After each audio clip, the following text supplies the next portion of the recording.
Et bonjour tout le monde. Alors vous nous voyez un petit peu moins parce que c'est l'hiver, il fait froid. Et puis entre les réjouissances administratives, les délais des artisans, bon, on a un petit trou sur le planning. Néanmoins, on a avancé sur quelques bricoles, que ce soit dans la petite maison et sur la ruine. Je vais vous montrer tout ça tout à l'heure. Et puis également aujourd'hui, on va parler de photovoltaïque pour rendre autonome en électricité notre chantier. Voilà, pour pouvoir brancher des appareils, de l'éclairage et plein de bricoles.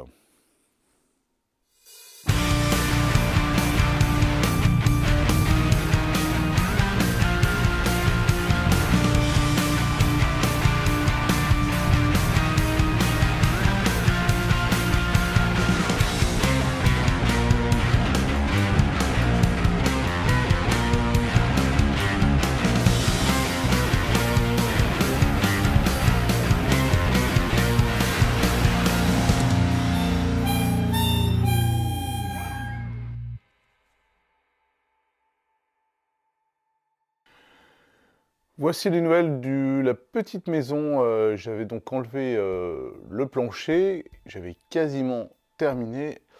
Et là, je voulais vous montrer, donc vous voyez effectivement la fameuse pierre ici, où le mystère reste entier.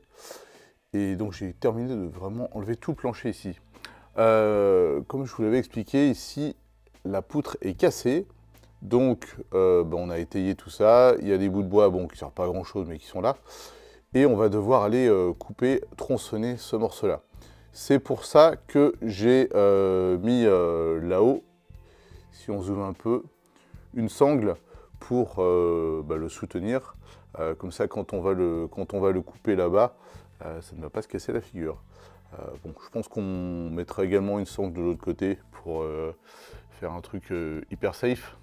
Mais en tout cas, cette poutre, bon, ne sert à rien là. Donc on va s'en séparer. Et puis ensuite, il va falloir reconstruire un peu le mur là-haut qui, qui est en mauvais état. Mais en tout cas, toute la toiture repose au-dessus.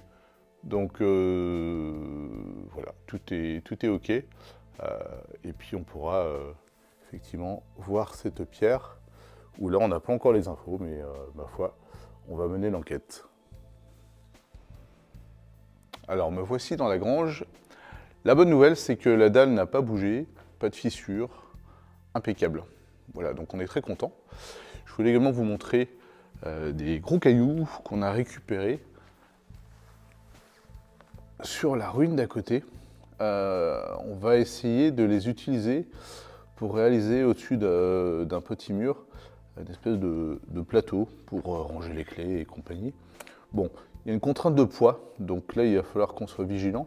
Mais si vous avez regardé dans l'épisode qui doit être l'épisode de la dalle, on a réalisé une ceinture au niveau du sol pour pouvoir renforcer et pouvoir justement y mettre du poids.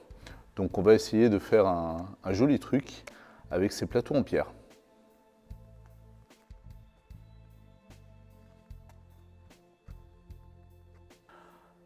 Alors des nouvelles de la ruine qui est donc juste en face de la future entrée. Voilà, elle a été partiellement démolie parce que dangereuse, et puis de toute façon on rebâtira quelque chose par la suite. L'idée c'est qu'on a quand même récupéré de belles pierres, vous voyez ici on a un linteau qui fait un peu plus d'1 mètre. On a également d'autres pierres d'angle là-bas qui sont vraiment chouettes. Donc on va les récupérer un maximum pour les utiliser dans la grange. Allez, on va s'occuper de la partie photovoltaïque cet après-midi. Bon, rien de foufou, hein, il y a 3 panneaux qui sont des panneaux de récup. Je vais vous les présenter juste après. Et puis on va poser ça simplement sur des poteaux de clôture, moyennant des échelles qu'on va poser à plat, qui sont des échelles de récup dans la grange, voilà, qui sont un peu cuites, mais en tout cas ponctuellement, ça nous aidera à soutenir tout ça. Évidemment, nous avons aussi besoin de câbles. Donc là, c'est du 6 mm carré. Il y en a largement assez. Et puis, pour la sécurité, nous avons un sectionneur. Le sectionneur, c'est ça, ce qui permet d'isoler électriquement les panneaux du reste du matériel. Donc là, en l'occurrence, ce sera l'EcoFlow, et ça permet de couper le circuit. Voici les fameux panneaux. Alors, comme vous le voyez ici, ils sont supposés donner 185 watts.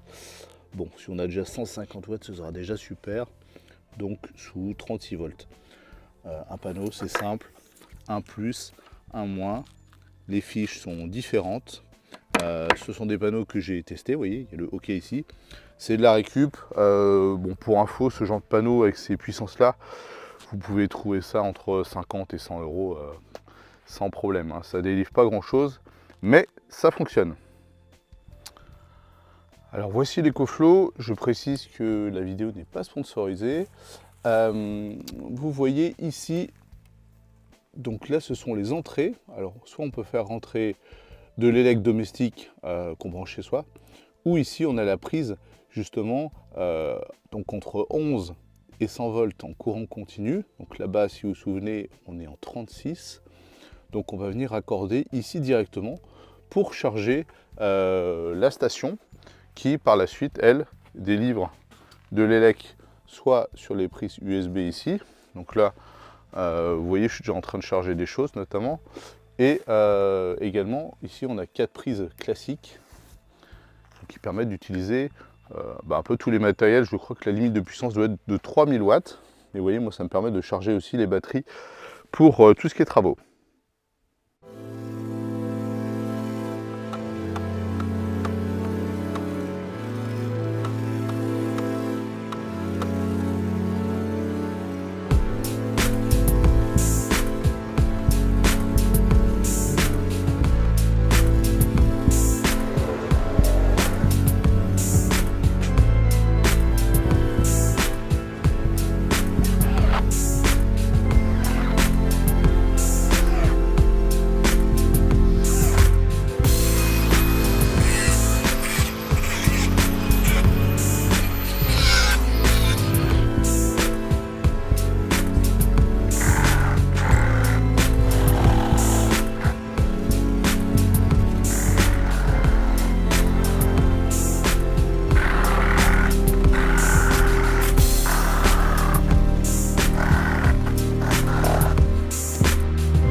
Alors nous sommes en dessous des panneaux, je vous montre ça, ça permet en fait de mettre 3 panneaux et voilà, de les mettre ensemble en parallèle tout simplement.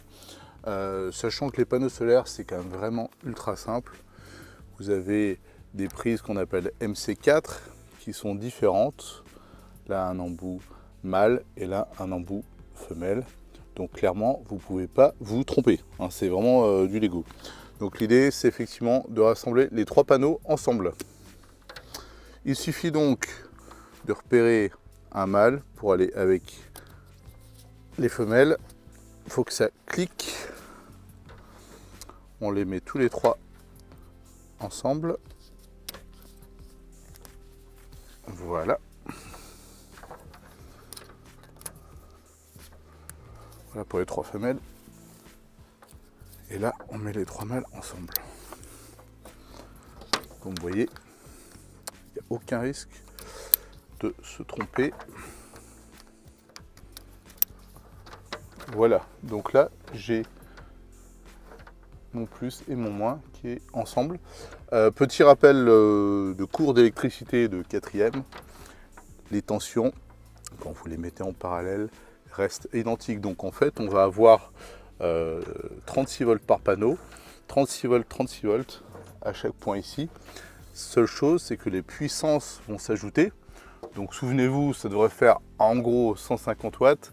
Et donc l'idée à 3 fois 150, on devrait arriver en théorie à 450 watts. Bon, si on débite 400 watts, ce sera déjà bien cool. Donc là, l'idée, c'est d'aller mettre le sectionneur derrière et ensuite, bam, on balance. Voilà le câblage terminé. Alors, c'est simple, les moins avec les moins et les plus avec les plus. Tout est raccordé ici, il faut vraiment faire attention à ce que le plus reste le plus. Ici, évidemment, pour l'instant, je suis off. Alors, j'ai fait passer ça dans un tuyau, on va dire un tuyau de chantier, qui est en fait un truc anti-écrasement que j'avais gardé. Et là, ça me permet de protéger toute la longueur. C'est encore du ponctuel, évidemment, mais en tout cas, ça évite que l'on se prenne les pieds dedans. Donc c'est chouette. Par la suite, je vais garder ça pour l'enterrer. J'ai raccordé ça ici, qui va du coup à la prise du EcoFlow. Voilà. Alors là, on va aller mettre le sectionneur click on et voir si on reçoit des watts. Attention. Bon, vous voyez, c'est la fin de journée. J'ai 185 watts qui rentrent. Bon, évidemment, c'est pas les 450 théoriques. Mais là, on est en fin de journée, un soleil d'hiver. Puis c'est vrai que le soleil, là, tombe pas pile en face pour le coup. Bon, en tout cas, ça fonctionne. Et du coup, en pleine journée, on fera notre test. Mais bon, vraisemblablement, tout est OK. Alors, nous sommes le lendemain. Il est à peu près 14 h. C'est l'heure parfaite au niveau soleil. Et là, on est à 474 watts. Donc en gros un peu plus de 150 watts par panneau. Voilà, donc ce qui était prévu. Donc ça nous permettra d'avoir largement assez pour le chantier. Bon, sympa cette installation, ça fonctionne. Et puis esthétiquement, bon, je trouve ça sympa, on a vu pire. Alors du coup, ça nous permettra de pouvoir charger les matériels du chantier, utiliser ceux en 220 volts, les perfours et compagnie. Et puis accessoirement aussi, on va pouvoir, dès qu'il va faire chaud, mettre un petit frigo. Ça, c'est le petit bonus. Voilà, j'étais ravi de vous montrer ça, et à très bientôt.